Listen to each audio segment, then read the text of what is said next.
Welcome back to another episode of Any Football.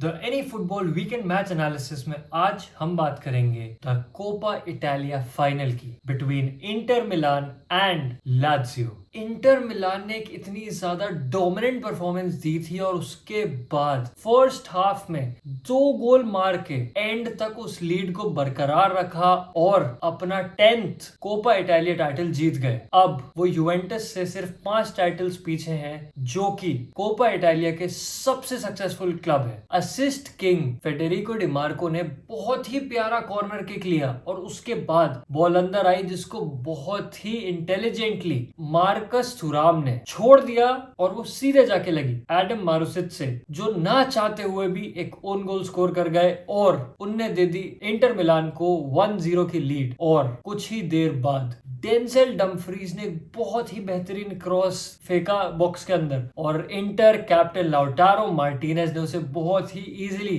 Convert कर दिया। ये मैच इंटर की एक बहुत ही डोमिनेंट परफॉर्मेंस थी और ये समराइज करती है उनके सीजन को, जिसमें इंटर ने जीता है एक domestic double with the Serie A and the Coppa Italia. Manchester City versus Crystal Palace का जो मैच था वो बहुत ही बेहतरीन मैच था, not only because of the goal scored in the match but also for Phil Foden, जिसने बहुत ही ज्यादा टाइम के बाद किसी भी मैच में एक गोल कंट्रीब्यूशन रजिस्टर किया। लेकिन कल के मैच में एक नहीं 2 असिस्ट थे फिल फोर्डन के और पहला assist with the back heel was so good.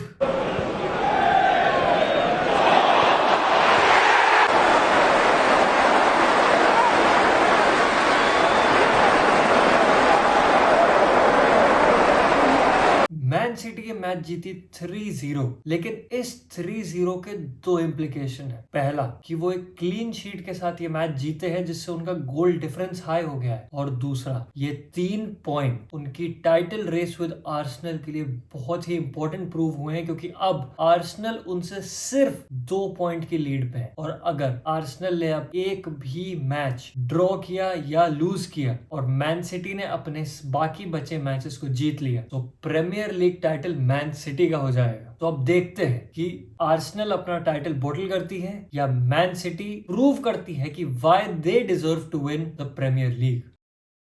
The any football fallen giants में आज हम बात करेंगे 2 ब्राजीलियन क्लब्स की, जो स्ट्रगल कर रहे हैं अपनी आइडेंटिटी को सस्टेन करने के लिए और फुटबॉलिंग वर्ल्ड में सरवाइव करने के लिए। पहला क्लब जिसकी हम बात करेंगे उसका नाम है क्रूजेरियो। ये ब्राजील का सबसे सिग्निफिकेंट और हिस्टोरिकली सबसे सक्सेसफुल क्लब था, जो 2019 से एक विशियस साइकिल में फंस गया है of relegation and instability, severe financial mismanagement, corruption और इंटेंस पॉलिटिकल इंस्टेबिलिटी के चलते ये क्लब रेलिगेट हो गया और स्ट्रगल करता रहा कई सीजन्स तक सेकेंड डिवीजन में। और उसके बाद भी जब ये वापस आए तो ये आज भी स्ट्रगल कर रहे हैं सरवाइव करने के लिए, अपनी आइडेंटिटी को सस्टेन करने के लिए। 2021 में जब ये सेकेंड डिवीजन में थे, इनके प्रमोट होने के चांसेस 0.18% थे एक टाइम पे, which is tragic for a club of this level. इस साल एक मैच में एथलेटिको मिनेरियो के against record breaking 23 red cards मिले हैं दोनों टीम्स को मिला के, और वो one of the most violent matches है इस सीजन का। ये क्लब पहले ब्राजीलियन फुटबॉल के जायंट्स को हराता था, लेकिन अब ये मिड टेबल और लोअर टेबल टीम्स के अगेंस्ट स्ट्रगल करते हैं। इनका डाउनफॉल सच में बहुत ट्रैजिक है। दूसरा क्लब जिसकी हम बात करेंगे का नाम है वास्को डा गामा। इस क्लब का डाउनफॉल मेनली फाइनेंशियल मिसमैनेजमेंट की वजह से है, क्योंकि ये क्लब अभी 1.18 बिलियन ब्राजीलियन डॉलर्स की डेट में है। इस क्लब में लीगल इंस्टेबिलिटी इतनी ज्यादा हुई है इनके पुराने ओनर्स की वजह से, जो थे 777 पार्टनर्स, और एक continuous cycle of relegation and promotion में ये अटक गए हैं। ये क्लब जो ब्राजीलियन फुटबॉल में एक नामी क्लब है, 2008 से 4 बार सेकेंड डिवीजन में में रेलीगेट हो चुका है और हर सीजन जब ये फर्स्ट डिवीजन में आए ये स्ट्रगल करते थे और रेलीगेशन बैटल से फ्लर्ट करते थे। इस सीजन इस क्लब ने बैंक्रप्सी प्रोटेक्शन के लिए फाइल कर दिया है कोर्ट में क्योंकि इनका SAF ओनरशिप मॉडल फेल हो गया है। इस क्लब ने स्ट्रगल किया है अपने स्टेडियम सान जानुआरियो स्टेडियम में खेलने के लिए क्योंकि गवर्नमेंट ने क्लोजर ऑर्डर कर दिया और लीगल बैटल्स इतने ज्यादा बढ़ गए वहां खेलने के लिए कि ये क्लब बिना स्टेडियम के है और स्ट्रगल कर रहा है अपनी आइडेंटिटी को सस्टेन करने के लिए और सरवाइव करने के लिए फुटबॉलिंग वर्ल्ड में। The any football main story में हम बात करेंगे जौहर दारुल तजीम की, जिसको JDT भी कहते हैं। ये एक मलेशियन क्लब है जिसने वर्ल्ड रिकॉर्ड अचीव कर लिया है for the longest unbeaten league run in history, जो 108 गेम्स अनबीटन गए हैं। ये क्लब अप्रैल 2021 से एक भी मैच नहीं हारा है लीग में और इनने इक्वल कर दिया है रिकॉर्ड एसेक मिमोसास का, जो आइवरी कोस्ट का एक क्लब है जो 108 गेम्स अनबीटन गए थे बिटवीन 1989 एंड 1994। JDT का 108 गेम अनबीटन रन हाईलाइट करता है उनकी सुपीरियर फाइनेंशियल कैपेबिलिटीज का, उनकी फैसिलिटीज का और उनकी स्क्वाड का जो टॉप लेवल पे compete करने के लिए रेडी है। ये रन इस क्लब का स्टेटस साउथ एशियन फुटबॉल में सीमेंट करता है as one of the greatest football clubs in the region, which is a historic feat for an Asian club.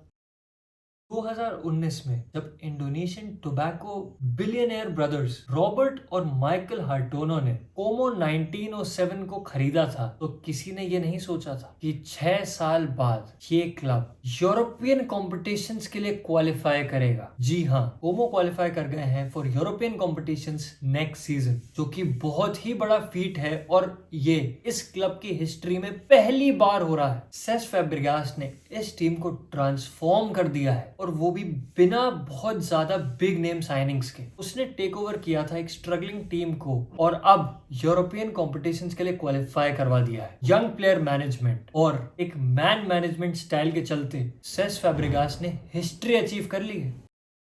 RWDM Brussels has been relegated from the Belgian Pro League despite finishing 13th in a 18-team league because in the Belgian league under 23 teams cannot get relegated और RWDM Brussels के नीचे जितनी teams हैं वो सब under 23 teams हैं different clubs की। लेकिन रिपोर्ट्स के हिसाब से इनका रेलीगेशन कैंसिल हो सकता है क्योंकि बेल्जियन फुटबॉल एसोसिएशन ये सोच रहे हैं कि ये जो अंडर 23 वाला रूल है इसे स्क्रैप कर दें और अंडर 23 टीम्स को रेलीगेट होने दें। If this happens, it's the best news for RWDM Brussels. If it doesn't, we will see a club that survived relegation get relegated because of a unique rule.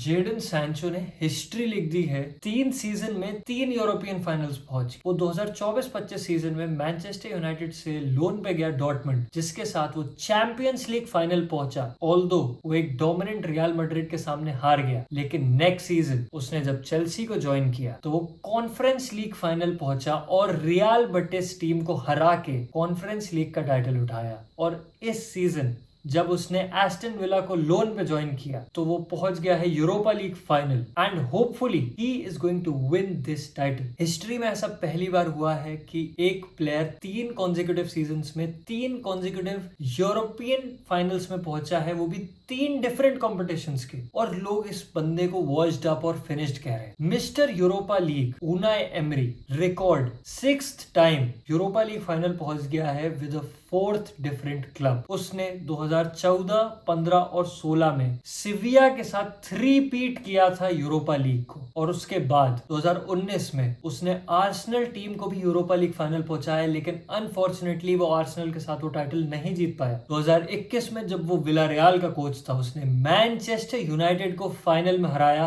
और Villarreal को उनका पहला European title दिलाया, और इस साल उसने Aston villa team को फाइनल में पहुंचा दिया है and hopefully he is going to win this title. The any football transfer talk में हम बात करेंगे विक्टर ओसिमेन की। इस सीजन नापोली से गलातासराय को ज्वाइन किया in a record breaking permanent deal for the Turkish league, लेकिन उसके ज्वाइन करने के बाद से ही there are reports linking him to a top European club, because ये बंदा अपने करियर के प्राइम में है और ये यूरोप की टॉप 5 लीग्स में नहीं खेल रहा है, तो सारे टॉप यूरोपियन क्लब्स इसके पीछे हैं। According to reports, if Jose Mourinho comes to Real Madrid, he wants Victor Osimhen as a priority signing. Federico Valverde की fight with Tchouaméni has resulted in both of them being linked with a move away from the club. But सबसे shocking ये होगा कि Federico वेल्वर्डे, जो कि बहुत ही लंबे time से रियल मैड्रिड का बहुत ही कंसिस्टेंट परफॉर्मर है, उसे क्लब बेच दे। And according to reports, Manchester United पूरी कोशिश कर रहे हैं to pry him away from the club. Hopefully he doesn't leave the club and he comes to an understanding with Real Madrid and stays at the Bernabeu. The any football trend check में आज हम बात करेंगे VAR being allowed to intervene in referee decisions। तो अगले season से VAR को permission मिल रही है रेफरी को असिस्ट करने में कुछ नई चीजों के लिए, जैसे कि red cards arising from a clearly incorrect second yellow card, mistaken identity when the referee mistakenly identifies the wrong person और the wrong team and books them, and a clearly incorrectly awarded corner kick. इसका जो अच्छा aspect है वो ये है कि VAR के इन इंटरवेंशंस की वजह से फुटबॉल का गेम और फेयर हो जाएगा, और मेरे हिसाब से this is a no brainer, because आधे से ज्यादा जो ह्यूमन मिस्टेक्स हैं उसको अब हम कट कर पाएंगे, and this is a long time overdue thing जो VAR की स्टार्टिंग से करना चाहिए था, but I am happy it's gonna happen next season. इसका जो खराब एस्पेक्ट मुझे लग रहा है वो ये है कि यार हम हर चीज में इतने ज्यादा टेक्नोलॉजी पे डिपेंडेंट क्यों होते जा रहे हैं। I don't know why we are including so much technology in this. VAR check करने में सबको पता है कि बहुत टाइम लगता है, तो आई don't know if it will be a good addition to the game. So my verdict, this is a good change for football because it reduces the amount of human mistakes done by the referees. The any football hidden gem में आज हम बात करेंगे Julian hall की। ये एक rising player है जो MLS club New York red bulls के लिए खेलता है, और इसने बहुत सारे रिकॉर्ड्स तोड़ दिए हैं MLS में। ये 13 मई 2026 में यंगेस्ट एवर हैट्रिक स्कोरर बन गया MLS का। इसने 30 सितंबर 2023 में, जब ये 15 साल का था, अब अपना डेब्यू किया in the MLS, becoming the second youngest debutant in the history of MLS। 19 जून 2024 को 16 साल की उम्र में इसने अपना पहला गोल मारा, becoming the second youngest goal scorer in the history of the MLS। इस बंदे ने जब ये रेड बुल के अकेडमी में था numerous goal scoring records break किए हैं, और फर्स्ट टीम में प्रमोट होने के बाद भी ये हर मैच में कंसिस्टेंटली परफॉर्म करता है, गोल स्कोर करता है, असिस्ट करता है, और the level that he is performing, I have no doubt that he is going to be scouted by the top clubs in Europe, and we will soon see him playing at a top European club.